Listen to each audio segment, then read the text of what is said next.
Hello guys, today I am going to teach you a topic from veterinary biochem. If you are studying from the video, you don't have to study from book. Formula बोल सकते हैं CN bracket में H2NO. Okay, ये होते क्या है? Polyhydroxy aldehyde और ketone और compound which produce them on hydrolysis. ठीक है. फंक्शंस, हम लोग इनकी फंक्शंस की बात करेंगे. मोस्ट अबंडेंट डाइटरी सोर्स होते हैं एनर्जी के. ठीक है. 4 कैलोरी पर ग्राम फॉर ऑल ऑर्गेनिज्म इतनी प्रोड्यूस कर सकते हैं. कार्बोहाइड्रेट जो होते हैं प्रिकर्सर होते हैं ऑर्गेनिक कंपाउंड्स के लिए, जैसे कि फैट हो गए, अमीनो एसिड्स हो गए. कार्बोहाइड्रेट पार्टिसिपेट करते हैं structure of cell membrane, glycocalyx and cellular function such as cell growth, adhesion और फर्टिलाइजेशन. ये जो होते हैं वो स्ट्रक्चरल कंपोनेंट भी होते हैं काफ़ी ऑर्गेनिज्म के, जो इंक्लूड करते हैं फाइबर, जैसे कि cellulose of plant, exoskeleton of some insect and cell wall of micro organism. जो कार्बोहाइड्रेट होता है वो सर्व करता है स्टोरेज फॉर्म ऑफ एनर्जी, है ना, किस फॉर्म में? In the form of glycogen. और ये immediate energy demand of the body होती है उसको मीट कर लेता है. ठीक है, मतलब हमें जब भी जरूरत होगी इमीडिएट एनर्जी की तो फिर ग्लाइकोजन की फॉर्म में ना हम उसको यूज़ कर सकते हैं. आपसे क्वेश्चन पूछ सकते हैं आपके वाइवा वगैरह में कि रूमिनेंट्स का ब्लड ग्लूकोज लेवल कितना होता है? 50 to 70. आपसे पूछ सकते हैं कि अगर नॉर्मल नॉन रूमिनेंट्स की बात करें तो उनका कितना होता है? आप बोलोगे 80 to 120. आप याद करने के लिए एक से याद कर सकते हो कि ब्लड प्रेशर और जो ब्लड ग्लूकोज होता है किसका, नॉन रूमिनेंट्स का, वो सेम होता है 80 to 120. ठीक है, लेकिन रूमिनेंट की बात करें तो उसमें 50 to 70 mg पर डेसीलीटर होता है. क्यों? क्योंकि इसकी रिक्वायरमेंट, मतलब ग्लूकोज की रिक्वायरमेंट इतनी ज़्यादा नहीं होती है रूमिनेंट्स में, क्योंकि इनके पास VFA होते हैं जो कि इनको एनर्जी प्रोवाइड करते हैं. VFA कौन से? आपने फर्स्ट ईयर में पढ़ा होगा, एसिटेट, ब्यूटारेट और प्रोपियोनेट. ठीक है, ये वोलेटाइल फैटी एसिड होते हैं जो कि एनर्जी प्रोवाइड करते हैं रूमिनेंट्स को. अगर हम लोग बर्ड्स की बात करें तो बर्ड्स में कितना होता है? 200 से 250 mg पर डेसीलीटर. ठीक है, आपसे नॉर्मल क्वेश्चन पूछ सकते हैं. उसके बाद आपसे पूछ सकते हैं कि ब्रेन में कौन सी शुगर होती है? आप बोलोगे गैलेक्टोज. ये मैं बीच बीच में आपको ऐसे क्वेश्चन बताती रहूँगी जो आपके वाइवा में आ सकते हैं या फिर MCQs में आ सकते हैं. अभी आपको लॉन्ग में क्वेश्चन आ सकता है क्लासिफिकेशन ऑफ कार्बोहाइड्रेट, या फिर इस पर शॉर्ट नोट भी आ सकता है, तो आपको इसको थोरली याद कर लेना है.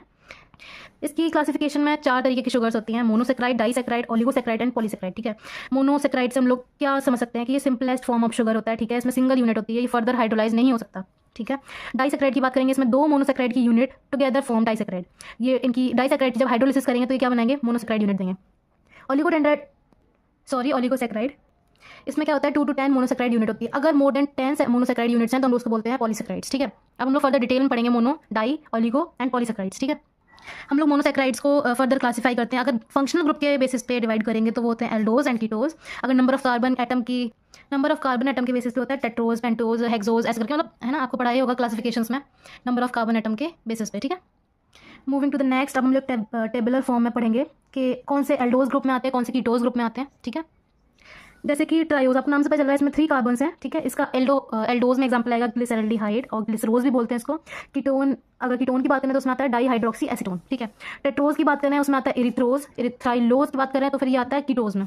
पेंटोज की बात करें ये राइबोज आता है एल्डोज में, और कीटोज में आता है राइबुलोज. अब ये याद रखना, आपसे MCQ वगैरह पूछ सकते हैं, क्योंकि इरिथ्रोज और इरिथ्राइलोज जो भी है ना, इसमें काफ़ी कंफ्यूजन होती है कि कौन सा किसमें था. आप याद रखना इसके नाम, है ना. हेक्सोज में क्या होगा? ग्लूकोज, ये तो बताइए, फ्रक्टोज ग्लूकोज जो होते हैं ये हेक्सोज 6 कार्बन शुगर्स होते हैं. ठीक है, ग्लूकोज आता है एल्डोज में, फ्रक्टोज आता है कीटोज में.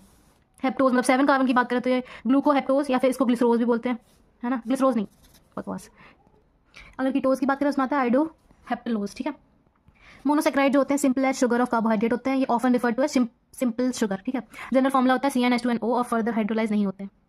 अब मैंने आपको बता दिया इसके फॉर्मुला वगैरह, और ये फर्दर हाइड्रोलाइज नहीं होते क्योंकि मोनोसेक्राइड सिंपलेस्ट फॉर्म होती है. ठीक है, फंक्शनल ग्रुप के बेसिस पे बात करें तो एल्डोज और कीटोज मैंने बताया था. आपने एल्डोज पढ़ा होगा, CHO को बोलते हैं, और कीटोज जो होता है वो CO को बोलते हैं. ये इसका रिप्रेजेंटेशन है. एल्डोज में क्या होता है? अगर functional group in monosaccharide is an aldehyde then they are called as aldose. And if ketose में क्या होता है? Functional group is keto group. Okay, in the next part we are going to study disaccharides and further. इस topic से related doubts आप comment section में पूछ सकते हो. अगर आपको वीडियो अच्छी लगी तो लाइक करना. बाय.